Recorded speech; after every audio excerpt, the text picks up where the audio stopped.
السلام علیکم dear friends, کیسے ہیں آپ سب لوگ؟ آج کا ہمارا ٹاپک ہم ڈسکس کرنے جا رہے ہیں وہ ہے اجماع as the source of Islamic jurisprudence. Islamic jurisprudence کے اندر ہم نے سب سے پہلے پرائمری سورسز ڈسکس کیے، اس کے بعد جو سورسز ہیں وہ ہے سیکنڈری سورسز، جو کہ ڈپینڈ کرتے ہیں کس کے اوپر؟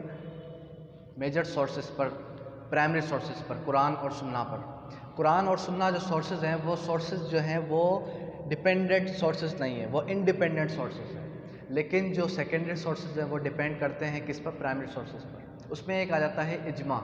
اجماع جو ورڈ اجماع ورڈ جو ہے وہ 3 ورڈ سے ملا ہے، جیم میم عین، جیم میم اور عین سے، جس سے ملتا ہے اجماع۔ تو اجماع کی جو ایکچوئل میننگ ہے وہ ہے کنسنسس۔ اس کی ڈیفینیشن کو اگر ہم دیکھیں تو اس کی ڈیفینیشن کے اندر ہمیں یہ پتہ چلتا ہے، اس کی ڈیفینیشن ہے collection of thoughts of jurist اور فقہاز۔ فقہا کے جتنے بھی تھاٹس ہیں یا پھر جورسٹ کے جو بھی تھاٹس ہیں ان کو اگر جمع کیا جائے، ان کی ایک کسی بھی متفق رائے ہو کسی بھی مسئلے پر، تو اسے کہیں گے ہم اجماع۔ اب ہم بات کرتے ہیں قرآن پاک اور سنہ کے اندر کیا جو ہے حکم ہے اجماع کے بارے میں۔ اگر قرآن اور سنہ سے ثابت ہوتا ہے کہ اجماع صحیح ہے تو ہم اجماع کو فالو کریں گے، ادروائز اجماع کو ہم فالو نہیں کریں گے۔ تو اجماع کے بارے میں قرآن پاک کے اندر کئی آیتیں اللہ تعالیٰ نے فرمائی جس سے معلوم پڑتا ہے کہ اجماع کیا جا سکتا ہے۔ جیسے کہ اللہ تعالیٰ نے فرمایا اجماع کے بارے میں، اجماع سے ہی ملتا جلتا الفاظ، جیسے کہ اجماع جو ورڈ ہے وہ ملا ہے ہمیں قرآن پاک سے، جس کے معنی ہے جمع کرنا۔ وجمع الشمس والقمر، قرآن پاک کے اندر اللہ تعالیٰ فرمایا وجمع الشمس والقمر، جس کے اندر جس کی جو لٹرل میننگ ہے وہ کیا ہے؟ اور سورج اور چاند اکٹھا کر دیے جائیں گے، یعنی کہ یوم الدین کو سورج اور چاند جو ہے وہ اکٹھا کر دیے جائیں گے۔ سورۃ القیامہ آیت نمبر 85 ورس نمبر 9 کے اندر اللہ تعالیٰ فرماتے ہیں۔ اب اس طریقے سے کئی ہمیں آیات ملتی ہیں کہ اے نوجوانوں، تم کسی بھی مسئلے پر اکٹھا ہو جاؤ، تم کسی بھی مسئلے پر اکٹھا ہو جاؤ اور متفق رائے رکھو۔ اور حضرت محمد صلی اللہ علیہ وسلم نے فرمایا کہ جو میرے امتی ہیں وہ امتی غلط چیز پر، یعنی کہ جو غلط چیز ہوگی اس پر جو ہے متفق رائے نہیں رکھیں گے۔ اسی طریقے سے نبی کریم صلی اللہ علیہ وسلم نے فرمایا کہ اگر تم میں سے کوئی ایک مجموعہ کسی بھی رائے پر، کسی بھی صحیح مسئلے پر، جائز مسئلے پر متفق رکھتا ہے اور اس کے خلاف کوئی بھی شخص جو ہے وہ دنگا فساد پھیلاتا ہے تو اس کے خلاف جو ہے تم اسے غرق کر دو، تم اسے جان سے مار دو۔ یعنی کہ اگر جو شخص زمین کے اندر فساد پھیلا رہا ہے، اللہ تعالیٰ نے فرمایا کہ اسے تم جان سے مار دو۔ اور اس کے بارے میں کئی احادیث ہمیں ملتی ہیں جس کے اندر اللہ تعالیٰ فرماتے ہیں کہ اگر ہم دیکھیں سورۃ آل عمران کی آیت نمبر 103 کے اندر کہ جو اللہ تعالیٰ حکم فرما رہے ہیں کہ اے نوجوانوں اللہ کی رسی مضبوطی سے پکڑو اور آپس میں تفرقہ مت کرو، جس سے ہمیں یہ ثابت ملتا ہے، جس سے ہمیں یہ سبق ملتا ہے کہ اللہ تعالیٰ فرماتے ہیں کہ تفرقہ بازی یعنی کہ فرقہ واریت اسلام میں جائز نہیں ہے۔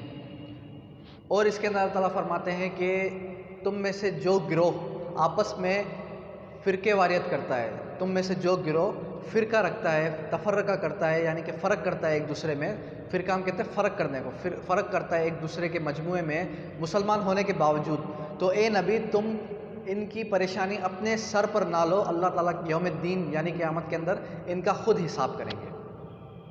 تو اجماع کیا یہاں بات ہو رہی تھی کہ اجماع ورڈ ہے اس کے اب ہم آتے ہیں پاسبلٹی کی طرف کہ کیا اجماع ممکن ہے، کیا اجماع پاسبل ہے یا نہیں۔ اجماع جو ورڈ ہے وہ لٹرل میننگ کیا ہے کہ جمع ہونا کسی بھی اہل مسئلے پر۔ اب اجماع کی پاسبلٹی کی طرف آتے ہیں کہ اجماع کی کیا پاسبلٹیز ہیں۔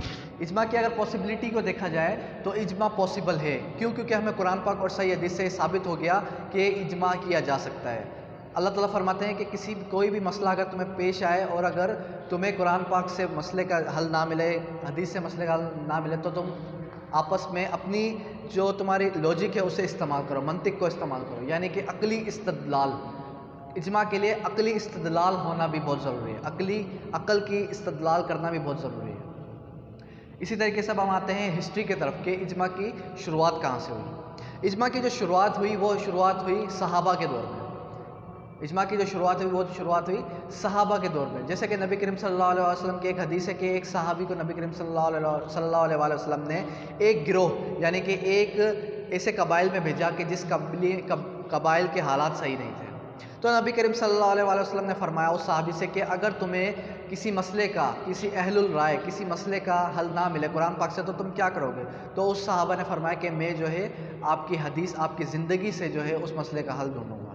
نبی کریم صلی اللہ علیہ وسلم نے فرمایا کہ اگر تمہیں اس کا حل بھی نہ ملا تو اس شخص نے کہا کہ میں اپنی عقل کو استعمال کروں گا، یعنی قرآن پاک اور حدیث سے جو میرے نالج میں یعنی کہ جو میرا علم ہے اس سے اپنے عقلی استدلال کروں گا. عقلی استدلال یعنی کہ اپنے عقل، اپنے فہم کو استعمال کروں گا. اب اجماع جو ورڈ ہے اجماع، وہ ورڈ ہے یعنی کہ تین، فار ایگزامپل یہاں پر اہل الرائے ہیں تین صحابہ، یہاں تین اہل الرائے ہیں اصحابہ. اب صحابہ جو ہیں وہ صحابہ رضی اللہ عنہ نے اجماع کیا کسی مسئلے کے اوپر. اب مسئلے کے اوپر جو ہے اجماع ہوا، اس مسئلے کے اوپر اجماع ہونے کے بعد تینوں کی رائے جو ہے وہ یکساں یعنی کہ ایک ہی نکلی.